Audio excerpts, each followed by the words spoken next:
Okay, હવે બીજા દાખલાને કોઈ ટ્રાય કરો. બીજું કોઈ બોલો જે શું છે બીજું વાક્ય. બીજો દાખલો શું કહે છે? એક બગીચામાં કેટલાક બાળકો છે. તેમાંના ત્રીજા ભાગના બાળકો રમત રમે છે. બાકીના બાળકોમાંથી અડધા કરતા 5 વધારે બાળકો નાસ્તો કરી રહ્યા છે. બાકી વધેલા 4 બાળકો બગીચાનું ચિત્ર દોરી રહ્યા છે. તો બગીચામાં કુલ કેટલા બાળકો હશે? ઓકે, તો હવે આમાં કેવી રીતે મૂકવું છે?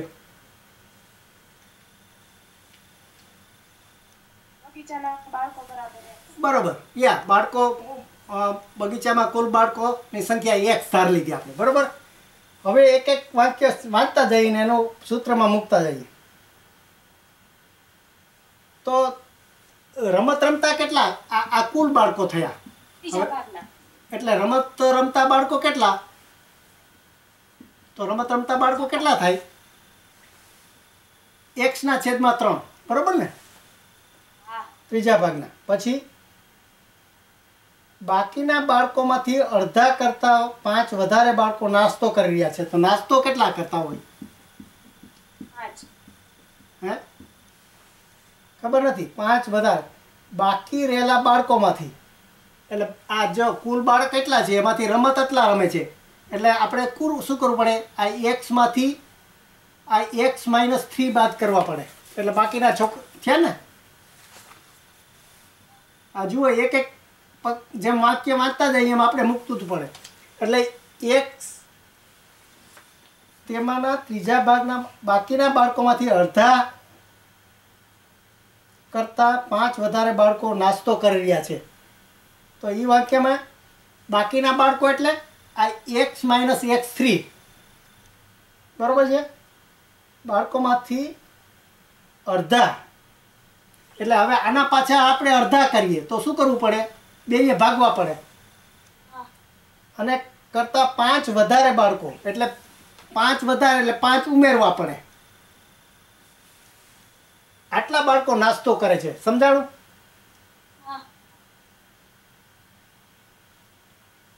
અને બાકી વધેલા 4 બાળકો બગીચાનું ચિત્ર દોરી રહ્યા છે. હવે તો આપણે કુલમાંથી આટલા રમત રમતા એમાંથી નાસ્તો કરતા અને જે બાકી વધે એટલા 4 જણા વધ્યા. તો એ બાદ કરવું હોય તો શું કરવું પડે? આ કુલ કેટલા છે? એટલે જો આપણે પાછું મૂકીએ કે ચિત્ર દોરતા કેટલા છોકરા? ચિત્ર દોરતા બાળકોની સંખ્યા કેટલી? તો કે કુલ બાળકો હોય ના 4 નહીં, આપણે આમ મૂકવું પડે. એટલે 4 ખરી, પણ 4 બરાબર શું? ધારો કે 4 છોકરા વધ્યા, પણ 4 કેવી રીતે? તો કે કુલ બાળકો હતા એમાંથી રમત રમતા બાદ કર્યા. -x-3 એમાંથી નાસ્તો કરતા બાદ કરવા પડે ને આપણે. એટલે આ નાસ્તો કરતા જે આપણે ગણ્યા હતા એ પાછું મૂકવું પડે. x-x/3 અને એના અડધા અને એમાં 5. આ 5 આ બરાબર 4 થાય. સમજાણું? એટલે આવી રીતે આપણે ઓછા કરતા ગયા. કુલ બાળકો આપણે x ધાર્યા હતા, તો રમત રમતા એના કરતા ત્રીજા ભાગના છે તો x/3. તો નાસ્તો કરતા જે કુલ છે એમાંથી ત્રીજા ભાગના બાળકોના અડધા અને વત્તા 5 એટલા નાસ્તો કરતા. તો ચિત્ર દોરતા કેટલા? તો કે 4. પણ 4 કેટલા વધ્યા? તો કે કુલ બાળકમાંથી રમત રમતા બાદ કરવાના અને નાસ્તો કરતા બાદ કરવાના. આવી રીતે. એટલે આ છેક તમારું આખું સમીકરણ થયું. સમજાણું કેટલું અઘરું થયું? એટલે આ મૂકવું જ ભારે છે. પછી આને કિંમત શોધવી બહુ સહેલી છે. આને તો પછી આપણે જે બધા નિયમો છે એ જુદા પાડતા જવાના. ધારો કે આ બધી વસ્તુ છે, હું x ને બધાને આ બાજુ લઈ લઉં અને 4 ને પેલી બાજુ લઉં તો આમ લખી શકું કે x-1/3 પછી માઇનસ, અને આ બધું માઇનસ છે એટલે અહીંયા આ +5 છે એ -5 થઈ જાય. -x/3 એને 2 -5 અને એના બરાબર 4 થાય.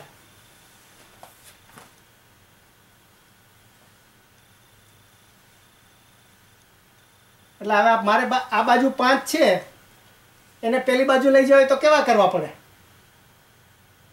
પ્લસ. એટલે આને હું કાઢી નાખું, આ બાજુ +5 કરી નાખ્યા. પછી આ બધાનો મારે કોમન સામાન્ય છેદ કરવો હોય, ધારો કે આના છેદમાં 1 છે, આના છેદમાં 3 છે, આના છેદમાં 2 છે, એ બધાને મારે એક જ છેદ કરવો હોય તો કેટલા કરવા પડે? 6. એટલે 6 કરીએ તો અહીંયા એકડો છે એટલે એને ઉપરનાને 6 ગુણીએ તો 6x થાય. પછી આ 3 છે તો 3 ને 2 ગુણીએ તો 6 થાય, તો ઉપરનાને આપણે 2 ગુણવા પડે એટલે માઇનસ. સ્ક્રીન થોડી ઊંચી લ્યો. ઓકે. હવે એટલે આ 2x થાય. પછી આ 2 છે તો એને 3 ગુણવા પડે એટલે -3x થાય. અને આ માઇનસ માઇનસ પ્લસ થઈ જાય ને આ 3 છેદમાં છે ને એને 3 ગુણીએ એટલે મને લાગે આ +x જ વધે. જોઈ જોજો, તમે કરી જુઓ. જો આને શું કરવાનું, આપણે આખાને 3 ગુણવાના છે ને અહીંયા 3 ભાગેલા ઓલરેડી છે એટલે 3 3નો છેદ ઉડી જાય એટલે ખાલી x જ વધે. અને અહીંયા -2 નિશાની છે એટલે પ્લસ થઈ જાય. બરાબર કેટલા થયા? 5 ને 4 9. હવે આને મારે 6 ને પેલી બાજુ લઈ જાય તો શું કરવું પડે?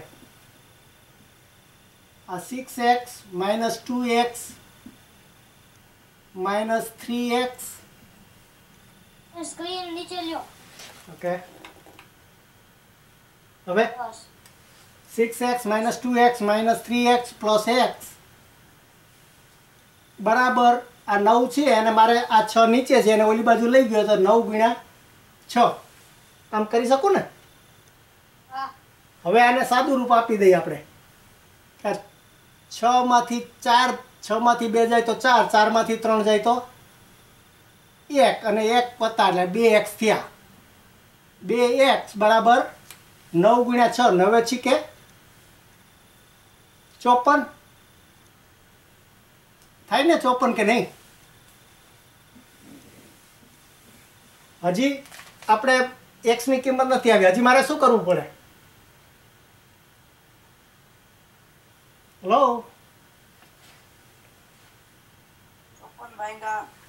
હા બરોબર. એટલે 2 એ ભાગવા પડે આને. એટલે 2 ને મારે આમાં છે એટલે આ 54/2.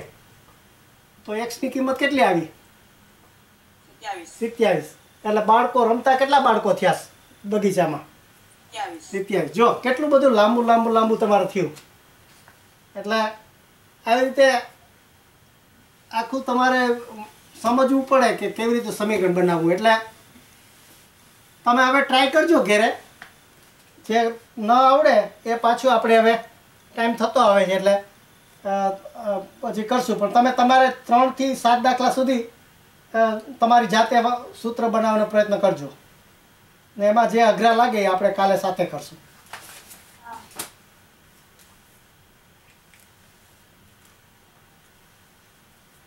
શું બધાને કેમ લાગે છે આજે?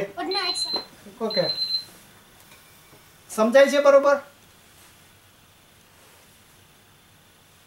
હા.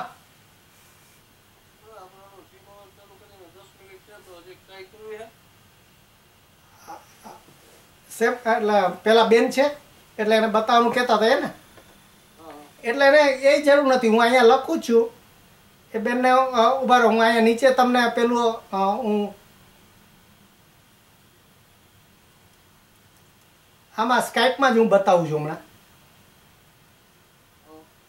એટલે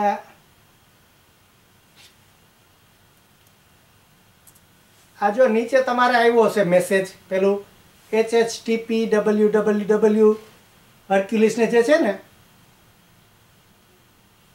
નીચે પેલું SMS મેસેજ આવ્યો,